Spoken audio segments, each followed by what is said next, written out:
Imagine you jump from the 17th floor, spin wildly 11 times, and land smoothly.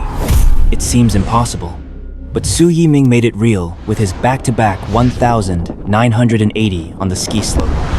High in the air, launching at 70 kilometers per hour and spinning fast. How does his body do it?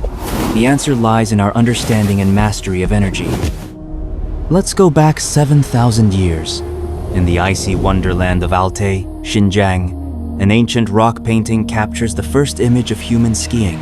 A hunter stands on a long plank, secured with birch and leather ropes. This was the earliest of skis and boots.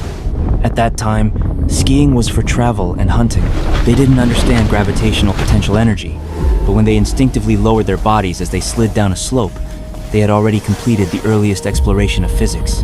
They converted their standing height into speed for chasing prey. But what's the truth behind this secret? Follow the lens to 17th century Italy to find the answer. Galileo turned this vague perception into a clear scientific experiment. He designed a smooth ramp and let a ball roll down it. No matter how gentle the slope on the other side was, the ball almost always rolled back to the same height as the starting point. This proves that there is a peculiar equivalent exchange between altitude and motion. He grasped the intuition of conservation, but what exactly is that unseen thing being exchanged?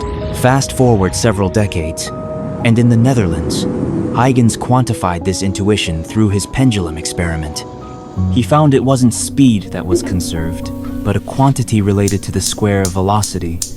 It was known as vitality. This energy scale allowed us to accurately calculate energy conversion in motion. When we watch downhill skiing, athletes start at a mountaintop. It's essentially a massive energy exchange, converting gravitational potential energy into kinetic energy, proportional to speed square.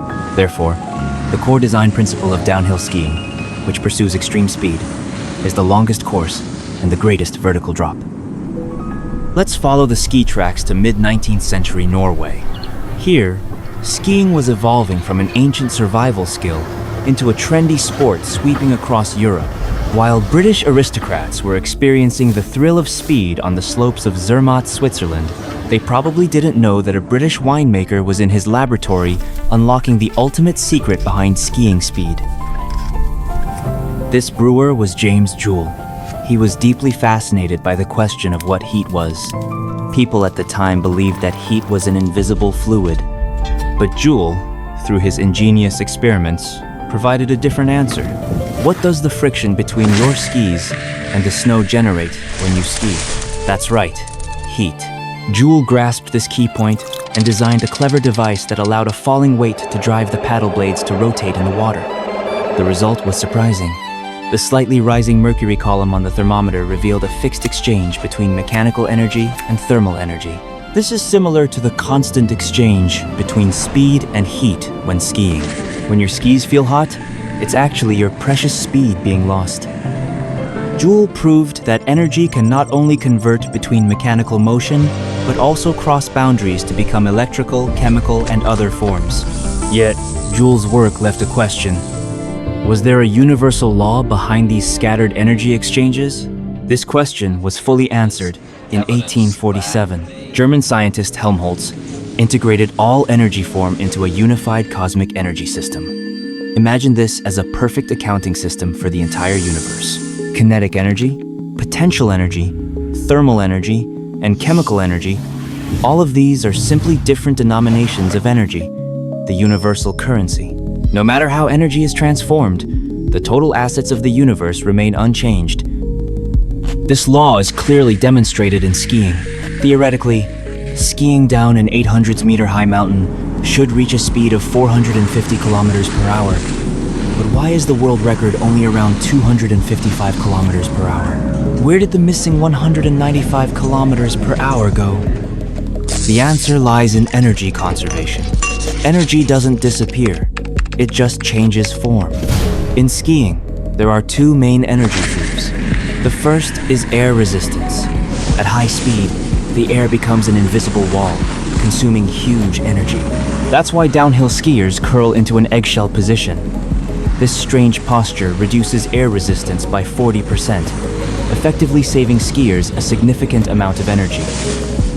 The second is snow friction. Scientists discovered that under ski pressure, the snow surface melts instantly, forming a water film only 1/10 the thickness of a hair. This ultra-thin film is both a lubricant and a constant energy thief, turning it into tiny heat. The most clever part is the energy transfer during cornering. When skiers take a corner at 60 kilometers per hour, their kinetic energy is dissipated by friction and air resistance. It's like a sharp turn at high speed, requiring precise energy distribution to avoid losing control. Understanding this energy ledger helps us see why ski equipment keeps evolving, from wooden to metal skis. It's essentially switching to more efficient, energy-saving devices, ensuring every bit of energy is used effectively. Now let's return to that legendary scene from the beginning. Su Yiming's back-to-back 1,980 pose perfectly illustrates energy conversion. But we also need to understand a key physical concept: angular momentum. Simply put, it is the rotational inertia of a spinning object. Just as a moving car cannot stop immediately, a spinning object resists changes to its spin. This property in physics is the law of conservation of angular momentum. Once a jump in spinning, total angular momentum is fixed. Tightening the limbs reduces rotational radius, increasing the speed, allowing for 5.5 spins within 3 seconds. Before landing, extending the body increases rotational radius, decreasing the rotational speed and achieving a smooth landing. These 3 seconds are a precise dialogue between body and physical law. Every successful jump is the athlete dancing in harmony with nature's rules. This is the most fascinating science behind skiing. Standing atop a snowy peak, the history of skiing is an epic of humanity's dance with gravity. From mastering gravity to controlling energy, skiing teaches us not only the release of speed, but also the art of energy conservation. Today, having mastered energy control on an individual level, we face a more serious test. This delicate natural energy system is nearing imbalance. Snow lines are receding. Just as in skiing, we know burning energy too soon leaves no power for the finish. Facing Earth's grand system, we must understand, every eco-friendly choice is storing precious potential energy for the future. May we transform our energy wisdom into a conscious effort to protect this pure land, so that future skiers can continue to write their millennial poem of dancing with gravity. The true limit is to ensure that this poetic beauty of Snow White endures forever.